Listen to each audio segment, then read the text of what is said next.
conclusión.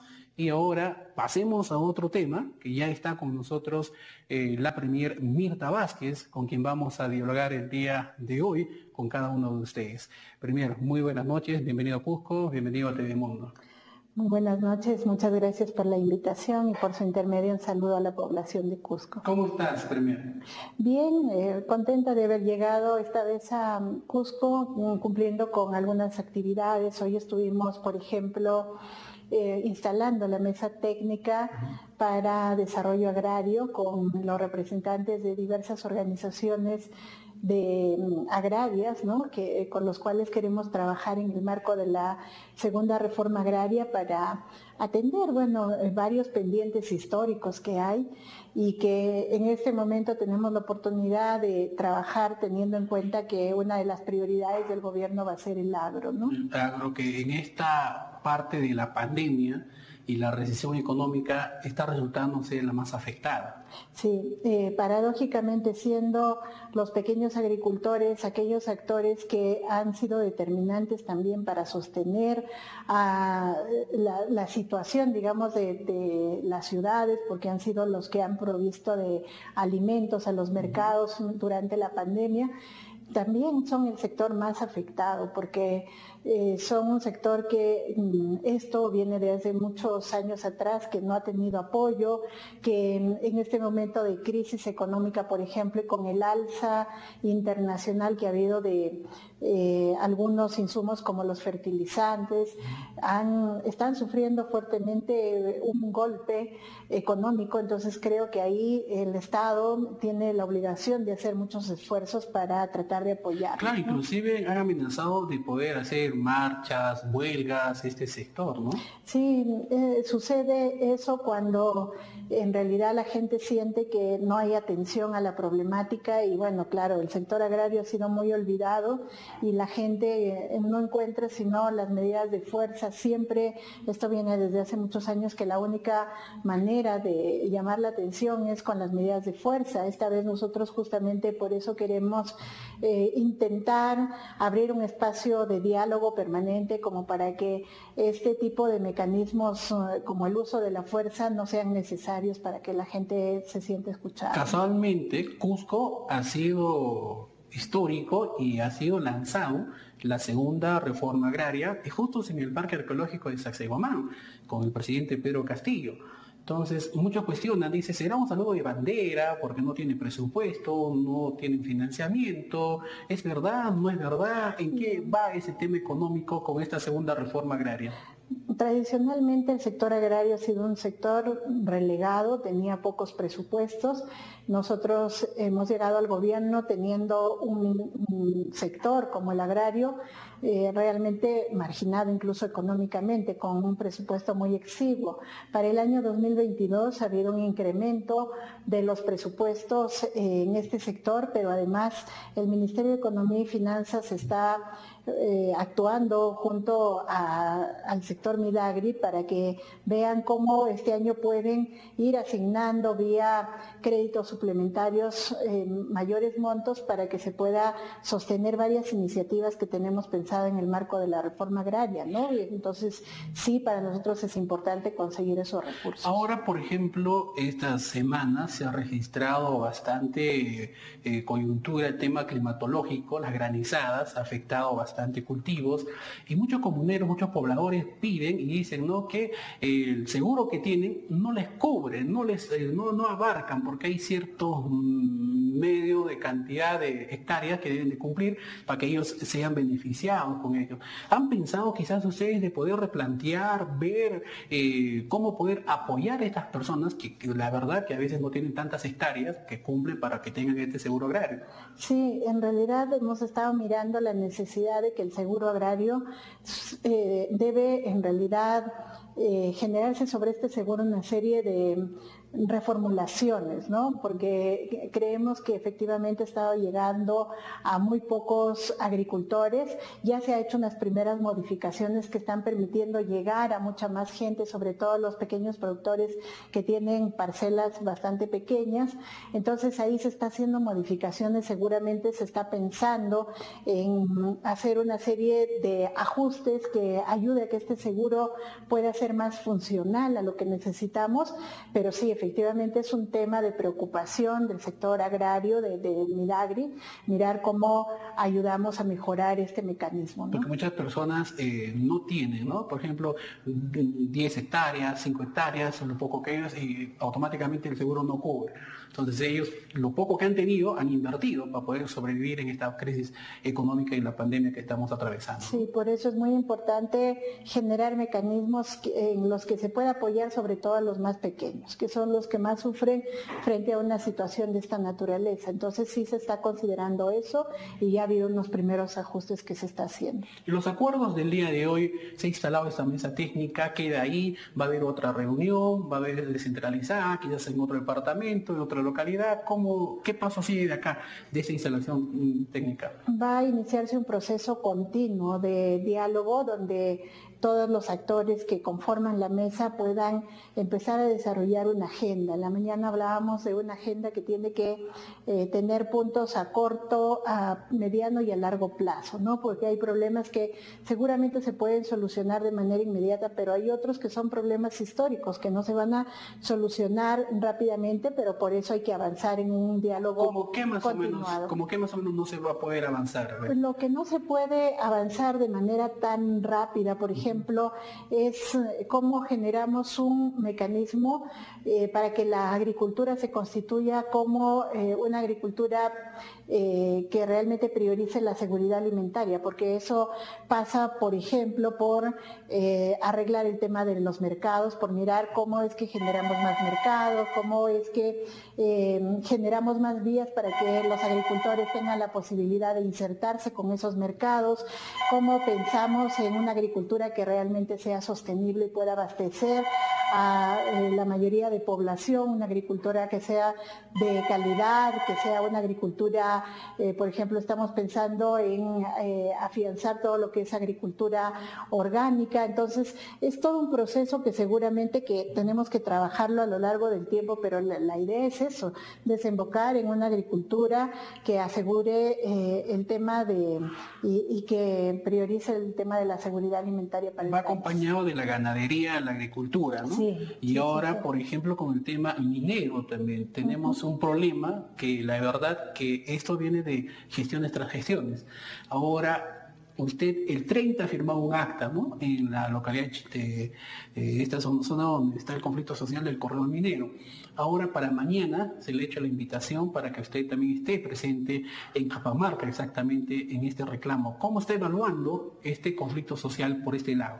Sí, yo creo que los territorios efectivamente se tendrían que mirar como espacios en donde tenemos que generar desarrollo con los recursos que tengamos. Por ejemplo, en la zona del Cusco, hay varias zonas que forman parte del corredor minero y a la vez tenemos zonas agrícolas, etcétera. Lo que tenemos que pensar es en un modelo conjunto integral para mirar cómo todas esas actividades colaboran con lo que es el desarrollo de los territorios. Entonces nosotros por eso es que estamos pensando en abordar los conflictos desde el enfoque de desarrollo, mirando no solamente las situaciones particulares que se presentan en cada uno de los lugares, sino de manera conjunta. Nosotros hemos declarado el área de corredor minero como un área de prioridad, de atención prioritaria para el Estado, y eso significa que lo que queremos es mirar cuáles son los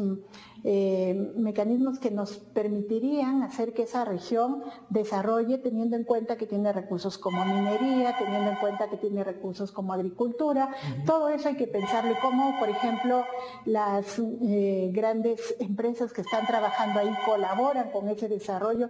Hay que pensarnos los conflictos como una posibilidad de eso, ¿no? De generar mecanismos para que los territorios puedan tener condiciones para para que demuestren que sus recursos sí les generan una posibilidad de progresar, ¿no? Claro, ahora, ¿por qué Capamarca no ha firmado, se ha retirado según los dirigentes en esta última reunión del 30 de diciembre? Capamarca tiene una serie de demandas parecidas a la zona de Chumbivilcas, pero en realidad ellos también están muy preocupados y tienen el énfasis en el tema ambiental.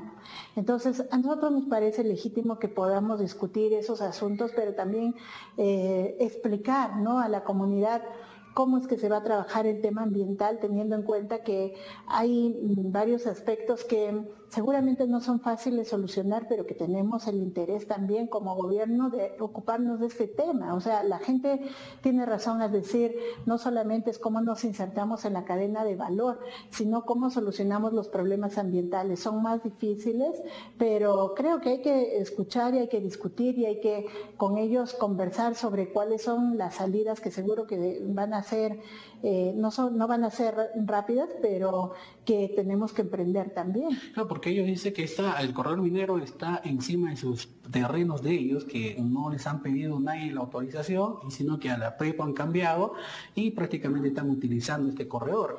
Eso ha pasado, ese es el reclamo de varias zonas, no solamente de Capamarca, y ahí hay, por supuesto, una salida que se les ha propuesto y que se está trabajando, y eso es lo que queremos trabajar con ellos, ¿no? Que también ellos entiendan que hay algunas propuestas que también podrían beneficiarlos y también podrían contribuir a solucionar la problemática. ¿Cómo qué propuesta más o menos, Premier? Bueno, con ellos, con las otras zonas se está trabajando el tema de el pago, digamos el justiprecio por sus tierras, ¿no? Entonces vamos a conversar con ellos sobre esta posibilidad. Hay una discusión, estaba la carretera, eso también, honestamente nosotros queremos conversar con esta dificultad que de los procesales, no más que seamos gobierno, no podemos llegar y modificar una norma, ¿no? Eso tiene su camino, digamos, incluso hay un proceso judicial en marcha y probablemente tendremos que esperar eso también. Claro, porque el corredor minero pasa por Cusco, ¿no? Tanto que es Arequipa, Apurímac y Cusco. Pero ahora la mina Las Bambas está iniciando ya posiblemente un nuevo corredor que ya no pase por Cusco. ¿Cómo esto se vería? Eso es una propuesta incluso de el gobierno regional y de algunos gobiernos locales de Apurímac, ¿no? Ellos están proponiendo una vía alternativa, entonces lo están trabajando. Ahora la empresa en Las Bambas en realidad, mientras tanto, tiene los compromisos con las comunidades que están en esta vía por la que están transitando, y es eso lo que se está trabajando. ¿La empresa podría atribuir a cambiar su carretera para que llegue, o dentro del contrato, dentro de lo que se le ha dado a la empresa, no puede hacer esto? No, en realidad las vías de acceso de las empresas no están reguladas en los contratos. Las empresas podrían optar incluso por otros mecanismos, ¿no? Por ejemplo, si la empresa quiere construir un tren, podría sacar sus productos por el tren, no está obligada a ir por una sola vía. Y si tiene otra vía alternativa, la ley no le impide que pueda optar por esa otra vía. O sea, ellos prácticamente podrían hacer el corredor minero ya que no pase por Cusco. Y al no pasar por Cusco, Cusco se quedaría sin ingreso. ¿Sin regalías mineras? No específicamente sin regalías, pero sí disminuiría, digamos, porque ahora mismo hay una relación con las comunidades justamente por el hecho de que están ocupando su carretera. Pero si es que ya no la ocupan o tienen una vía alterna o un mecanismo alterno, sí disminuiría algunos beneficios directos para las comunidades. ¿Cómo qué más o menos, Premier? No, pero es que con cada comunidad, por ejemplo, se ha hecho unos compromisos, digamos, he establecido algunos compromisos y yo veo que la empresa está intentando ahora cumplirlos, pero digamos, los compromisos están en función a eso, de que están generando digamos, un impacto, pero si ya no se produce el impacto, pues eso no tendría razón de ser, ¿no? Y ahí quedaría. Sí, entonces, o sea, ¿ellos quedarían relegados prácticamente? solamente con lo que corresponde, como a otras comunidades que no son de la zona de influencia, recibir la parte de canon que corresponde. ¿Qué espera de la reunión de mañana con Capamarca específicamente? Que podamos ponernos de acuerdo, miren, porque hay cosas que creo que nosotros queremos ser lo más transparentes posible, nosotros no queremos generar sobreexpectativas con la comunidad, sí queremos escucharlos, que ellos nos puedan exponer cuáles son sus puntos de vista y decirles qué cosas se pueden hacer y qué cosas no son posibles hacer. No queremos comprometernos ni engañarlos con cosas que no son posibles. No queremos ser el tipo de gobierno que ha existido en algún momento, que firma cualquier cosa y luego no se cumple. Creo que hay que hacer un diálogo honesto, sincero, y tratar de avanzar, porque creo que es importante también atender sus preocupaciones. Interesante. Ahora, permítame cambiar con el tema del gasoducto. Se ha visto que el señor Guido ha ido en el primer acto, justamente casualmente lo cambian o piden la renuncia, que renuncie cuando él ha querido renegociar prácticamente con el gas. Ahora, ¿usted cómo lo está viendo? ¿Cómo lo está evaluando ese tema que pareciera que se han olvidado? Pareciera, ¿no? No, eso no ha sucedido así. Cuando estaba el premier Guido Bellido, él propuso una comisión para la renegociación del gas, y eso provocó que se formara una comisión, que incluso salió con una resolución suprema que establece que lo primero que tiene que hacer esta comisión es ponerse a discutir primero cómo están los contratos, cuáles serían las posibilidades, en qué podemos incidir en esa renegociación. Hay que identificar qué puntos podemos renegociar, y en el lado de la masificación, cuáles son las alternativas para masificar. Eso es digamos, el objetivo de esta comisión. Y esa comisión se formó mientras estaba el premier Guido Bellido, y se estableció un plazo hasta fines de diciembre para que esa comisión pueda terminar con este producto. La comisión ha venido trabajando normalmente. Ha llegado diciembre, y dado que hubo cambios en Petroperú, sobre todo, que son la Secretaría Técnica, se tuvo que ampliar 15 días. Entonces ya el 15 de este mes está saliendo el informe final. Entonces no es verdad que se ha paralizado esto. La comisión ha seguido trabajando de manera regular, y el 15 de este mes, como corresponde, vamos a presentar el informe que dará origen a identificar quiénes y cómo se va a renegociar. Se especula que el señor Salaverry estaría encargado de poder hacer esta renegociación. Miren, no, en realidad no se puede decir ahora tal persona va a estar encargada, porque en realidad ahí depende de las instituciones. Es verdad que Perú Petro tiene un rol ahí, y que probablemente sea una de los actores que tenga que entrar a la negociación, pero no se tiene identificado ninguna persona en específico todavía, ni decidido quién va a participar en esta renegociación, ¿no? Premier, ¿cuánto le genera de pérdida de mantener al Estado peruano las tuberías, por ejemplo, que han quedado paralizadas, ¿no? Acá en Calca, estamos viendo en la misma zona donde está el gasoducto paralizado. ¿Cuánto genera de pérdida al Estado por mantener en esa condición, por ejemplo? Varios millones. A ver, eso lo hemos estado discutiendo. ¿Qué pasa con ese tema? Es parte también lo hemos evaluado dentro de la comisión. Lo que ha sucedido es que el gasoducto sur era una obra que lo estaba haciendo Odebrecht, producto justamente de una serie de problemas, incluso de descubrirse que estaban involucrados en temas de corrupción. Entonces, esa obra se paralizó. La empresa Odebrecht no quiso entregar un informe, y eso generó que por incumplimiento el contrato se rompa. Entonces Odebrecht se ha ido, ha dejado las tuberías ahí en la selva, y claro, el Estado ha estado encargado de cuidar esas tuberías por dos razones. Primero, porque Odebrecht nos ha demandado frente a un tribunal internacional, al CIADI, y entonces tenemos una demanda ahí. Segundo, porque hay que, de todas maneras, y esto es increíble, pero nosotros tenemos que invertir en el mantenimiento, porque lo otro es dejar sin mantenimiento. La empresa no quiere sacar esas tuberías de la selva. De hecho, sacarlas cuesta cuesta millones, y si las dejamos ahí se van a empezar a malograr y eso va a tener un impacto ambiental muy fuerte en la zona. Entonces ahora, ¿cuáles son las alternativas? En este momento nosotros hemos evaluado una alternativa inmediata. Se ha vuelto a renovar el contrato para que se pueda cuidar las tuberías por 3 meses más, mientras miramos la posibilidad de licitar nuevamente esa obra y negociar con otra empresa para que haga esa obra con las tuberías que ya existen ahí, ¿no? Y además también eso pasa por definir la situación legal, porque Odebrecht sigue diciendo que esas tuberías son de ellos. Nosotros queremos que esas tuberías se queden para el Estado, además por los costos que estamos pagando, y tendríamos que arreglar con la nueva empresa de que se utilizan esas tuberías porque no hay otra alternativa. ¿Cuánto está reclamando, cuánto está valorizando la empresa Odebrecht por estas tuberías, por ejemplo?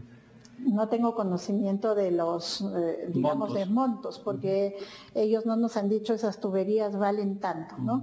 Simplemente se han retirado y han dejado esas tuberías ahí. Mientras tanto, nosotros, a ver, una cosa que también tiene que quedar claro es que como país estamos 5 años cuidando esas tuberías y los primeros años todo eso se ha pagado no con recursos del Estado, sino con la garantía que dejó Odebrecht, ¿no? Pero ya hace aproximadamente 1 año ya la garantía se terminó y entonces sí es dinero nuestro que se está invirtiendo. Entonces, sí hay que arreglar ese problema, tenemos que pensar en la licitación nuevamente de esa obra y lo han dejado los gobiernos anteriores ahí paralizados. Nosotros estamos avanzando lo más que se puede para solucionar eso. Es como el caso, por ejemplo, de Antonio Lorena. Se ha tenido que poner en contrato de Estado a Estado para poder llegar a hacer la culminación.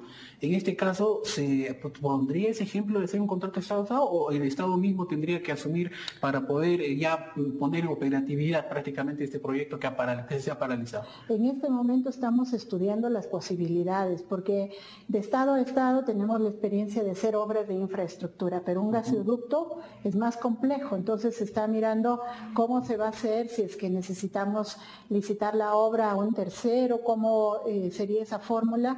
Todo eso se está estudiando en la comisión que justamente está trabajando en este momento. Mientras tanto, el gas lo tenemos ahí, está incrementándose y por ahí, por ejemplo, hay un financiamiento que habían destinado a la anterior gestión para traer el gas boliviano, por ejemplo, que resultarían ser más baratos según ellos. ¿Cómo está viendo esta alternativa su gestión?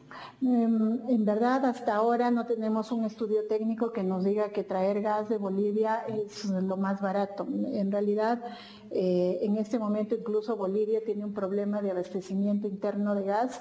Entonces creo que las soluciones más viables para nuestro país más bien va a ser pensar en cómo solucionamos el problema del gasoducto, porque nosotros sí tenemos reserva y creo que hay que intentar aprovechar la reserva que tenemos para abastecer sobre todo la demanda interna del país, ¿no? Claro, porque mucha gente que usted ha visto que están pagando 70, 80 en la misma zona donde es la mata del gas, ¿no? O sea, nosotros los cusqueños, pero Lima, no es hacer las comparaciones a veces, pero vemos en Lima, hasta por Pachacutes, Ventanilla, donde está Arenal, ya están instalando, ¿no?, los gas a domicilio, pero acá en Cusco la gente se siente indignada y dice, no llega el gas a mi domicilio, no tengo el balón de gas. Sí, y ahí corto, mediano plazo se están estudiando también otras alternativas, porque el gasoducto es una obra que seguramente va a tomar su tiempo, pero se está viendo algunas alternativas, sobre todo para ciudades como Cusco, que está cerca, digamos, a los lugares de los yacimientos, como para poder abastecer de gas. Se está pensando en una fórmula con camiones, etcétera. Eso se está estudiando. Probablemente a corto, mediano plazo será esta una primera alternativa que vemos para la masificación. Porque es un caballito de batalla, ¿no?, para muchos candidatos presidenciales. De hecho, de paso aquí con el señor Pedro Castillo también ofrecido, ¿no?, que el gas va a llegar a sus casas, ¿no? Sí, en realidad, miren, es que paradójicamente somos un país que tenemos reserva de gas, pero el problema de solucionar la infraestructura para que el gas llegue no es un problema fácil, es un problema muy complejo. Por eso es que yo creo que más allá de las voluntades que exista de que todo esto se masifique, también hay que ser conscientes que hay que hacer un esfuerzo, un sobreesfuerzo, dar esos problemas de infraestructura, si no el gas, no es posible que llegue tan fácil, ¿no? Otras alternativas para poder generar el beneficio a la ciudad de Cusco por parte del primerato, de la gestión del señor Pedro Castillo, por ejemplo, proyectos que han estado paralizados, que están destrabándose. ¿Qué otras obras tiene en su cartera para el beneficio de Cusco, por ejemplo? Hay varias obras, digamos que en principio en Cusco habían varias obras que estaban trabadas, ¿no? El Hospital Lorena, lo de Chincheros, que es lo más emblemático y que ahora nosotros estamos trabajando fuerte en el Ministerio de Economía y Finanzas en ver cómo se consiguen fórmulas para que estas obras puedan en realidad nuevamente activarse. De hecho, hay una propuesta de ley que ayudaría para que varias obras en el país se destraben, que estamos trabajando y insistiendo que el Congreso pueda aprobar.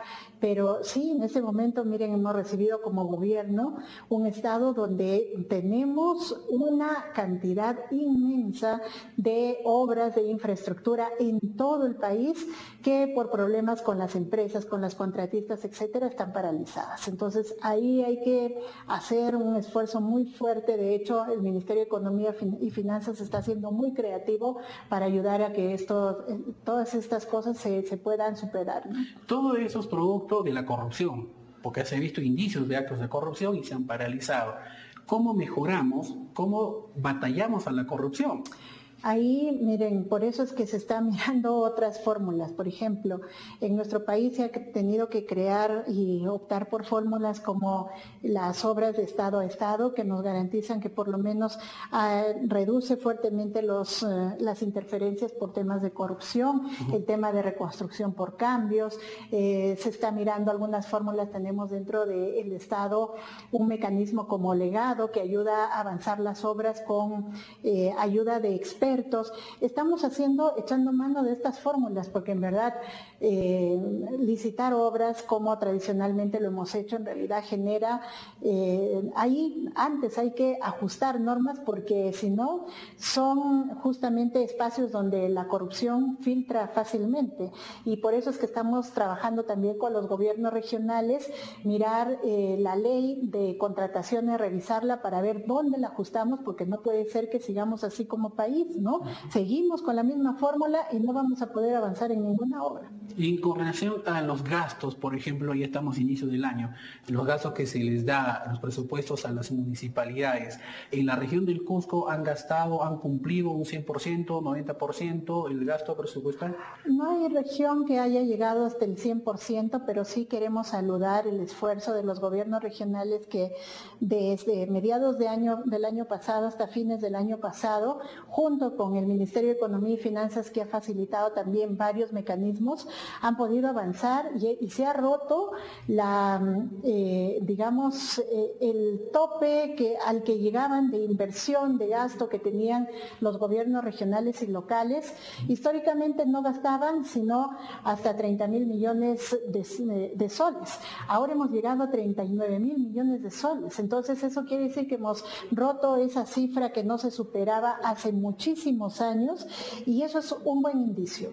Lo que estamos evaluando es que, la fórmula que se ha utilizado el año pasado, y el MEF ha estado liderando eso, es primero facilitar algunos mecanismos, a los gobiernos regionales de asistencia técnica. Se ha invertido más fondos en asistencia técnica para ayudar a que los gobiernos regionales puedan ejecutar su presupuesto, y esa es una fórmula que parece que funciona. Este año también lo vamos a hacer.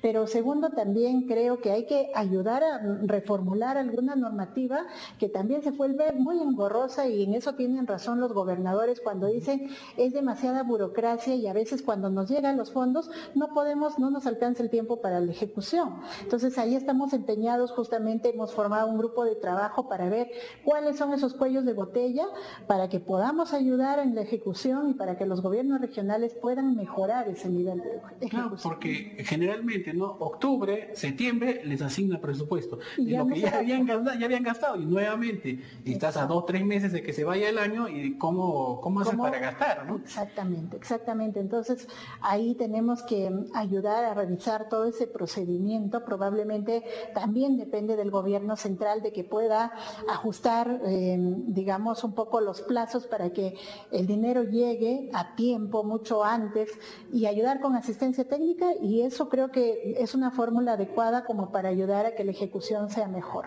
Y con eso se vería mayor avance y la gente estaría, pienso, viendo las obras, viendo los trabajos que a veces están paralizados, ¿no? Y eso con el agregado, miren, y esto ha sido también otra iniciativa del Ministerio de Economía y Finanzas, de que este año ha incrementado un monto también importante para gobiernos regionales y locales.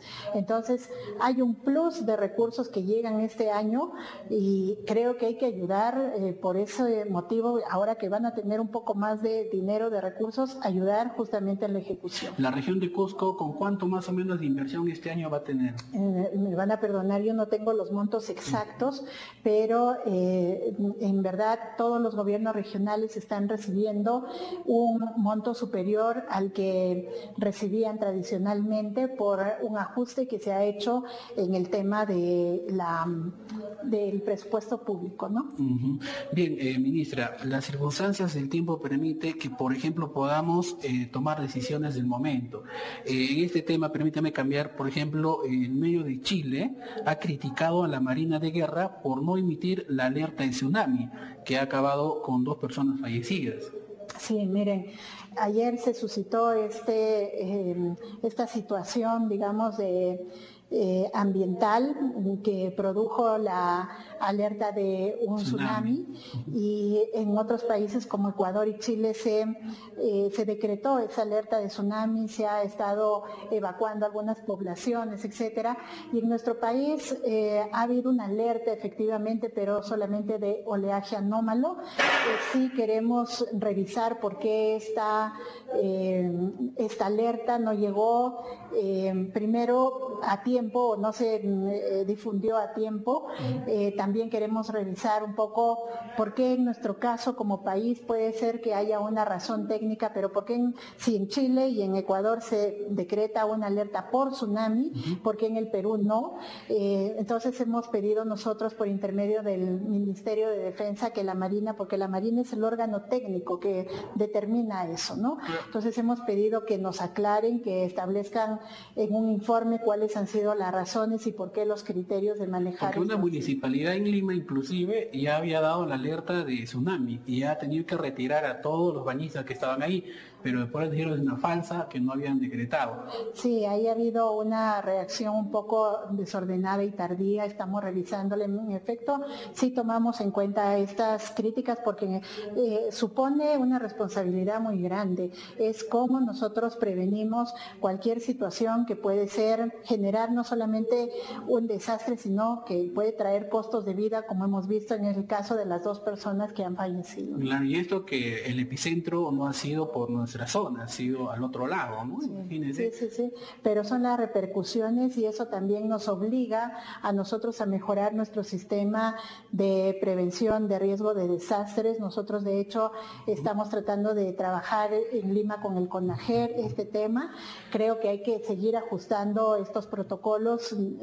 Sí estamos preocupados por el tema. Por el cambio climático, ¿no? Que bastante está afectando no solamente las lluvias, las granizadas, sino también estos temas anómalos. Sí, esto es expresión del cambio climático, que es un tema sobre el que yo insisto que como Estado tenemos que tener una política muy clara, porque como país en América Latina somos el tercer país más vulnerable al cambio climático, y creo que también vale la pena tomar acciones concretas de cómo vamos a enfrentar de aquí para adelante ese fenómeno. ¿Habrá cambios al interior de las personas encargadas que lamentablemente no han convocado a este alerta de tsunami? Estamos nosotros pidiendo la información. De ser necesario, iniciaremos una investigación y si hay que establecer responsabilidades, lo haremos, porque creo que esto es un asunto bastante serio. Bien, Premier, por último, ¿ha visto usted el reportaje de justo la Comisión de Comercio Exterior y Turismo está en Cusco sobre el atentado, por ejemplo, a Sacsayhuamán, al parque arqueológico? ¿Cómo usted lo ve esas circunstancias? Es muy importante que se tomen acciones en este momento sobre ese tipo de atentados. Miren, el patrimonio cultural es algo que nosotros tenemos que cuidar como país. No puede ser que personas inescrupulosas, aprovechándose de la pandemia, de que no tenemos capacidad también para hacer un control y fiscalización más adecuado, pues se aprovechen y generen este tipo de daños. La construcción es un daño en medio de un espacio que es arqueológico.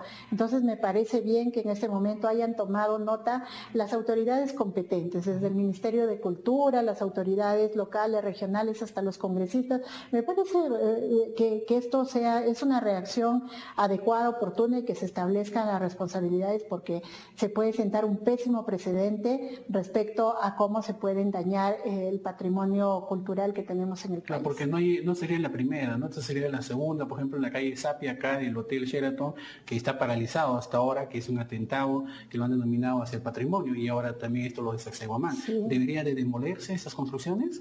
Yo creo que de establecerse que se han hecho de manera ilegal, no cabe otra salida que las demoliciones, porque no se puede aceptar, por más que sean grandes empresas o en este caso como personas invasoras, no importa quién fuere, creo que me parece que hay que respetar la legalidad, y si no se ha hecho bajo ese principio de legalidad, pues no hay otra salida, ¿no? Ministra, para culminar, el tema del Ministerio Público con relación se ha pronunciado de que no ha habido fraude en este comicio electoral, que ganó el señor Pedro Castillo, pero ahí ha estado el otro grupo tratando de poder hacer prevalecer de que hay fraude.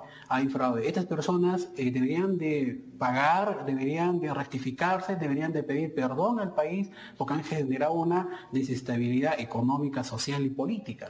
Sí, yo saludo que por fin haya terminado esta investigación a nivel del Ministerio Público sobre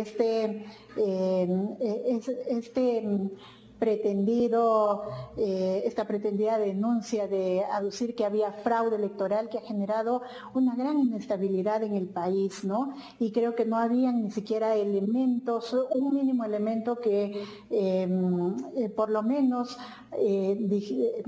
indicara que el fraude se había producido. Entonces, efectivamente ahora el caso ha quedado cerrado, eso está muy bien, eso deja en una situación de tranquilidad y genera condiciones de mayor gobernabilidad en el país, pero como usted dice, tal vez debiéramos trabajar en este país algún mecanismo para sancionar a quienes generan este tipo de situaciones que nos llevan a una serie de efectos muy perniciosos para el país. Hemos tenido una inestabilidad política muy seria gracias a este tipo de situaciones. Se ha tenido, como usted ha mencionado, impactos sobre la economía, incluso porque nadie quiere venir a invertir en un país donde hay tanta inestabilidad. Hemos tenido varios efectos producto de esta irresponsable denuncia. Creo que sí habría que buscar mecanismos como para poder sancionar a estas personas inescrupulosas que han llevado adelante esta situación. No debería quedar impune.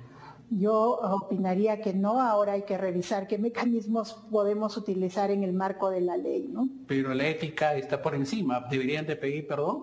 Yo creo que sí, hay mucha gente que incluso, digamos, está vinculada al Congreso, eso podría ser motivo de una investigación en la Comisión de Ética, ojalá hubieran investigaciones de esta naturaleza, pero bueno, miremos si algo se puede hacer desde ahí, ¿no? Muchas gracias, Premier. ¿Algo más que quiere acotar en esta breve entrevista? No, creo que estamos contentos de siempre estar en esta región tan hermosa y que a la cual también nos debemos y tenemos que tener mucha atención. Como todas las provincias del país, creo que tenemos la obligación de hacer un gobierno mirando hacia las provincias, a lo que necesita la gente acá, y por eso es que estamos constantemente visitando estas zonas. Muchas gracias, Premier. Gracias. Buenas noches. Bien, hemos divulgado ampliamente con la Premier Mirta Vázquez. Nosotros vamos a una pausa publicitaria. Tras la pausa retornamos con más aquí en Dilo Claro.